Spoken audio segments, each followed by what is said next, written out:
tôi yêu đi cà phê cùng sáng vẫn đường ngập lá vàng.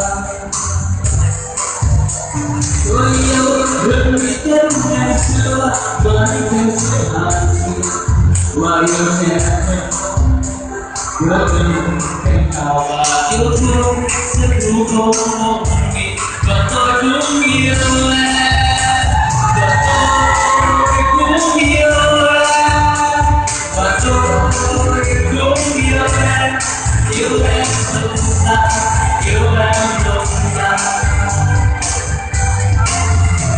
Tôi yêu đi phố lớn hạt cây đâu vui với bạn bè.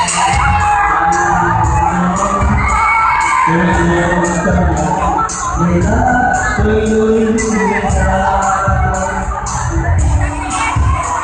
Tôi yêu chỉ đến khi yêu câu nói thành thật và yêu người ta. Tôi yêu thật xin và áo trắng tôi gần xa gần xa và tôi cũng yêu em và tôi cũng yêu em và tôi cũng yêu em yêu em gần xa yêu em.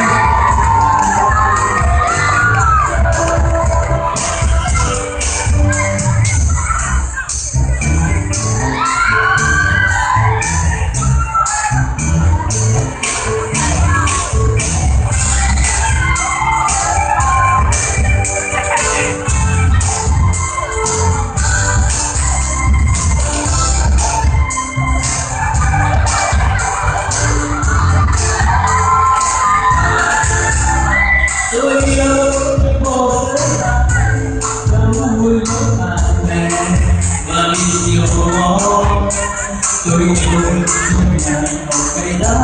Tôi yêu những người xa.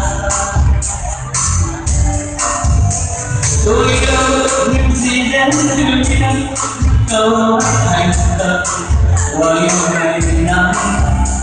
Tôi yêu thật xin và áo trắng yêu chân xa ngày dần và tôi cũng yêu em và tôi cũng yêu em và tôi cũng yêu em sâu xa yêu em sâu xa.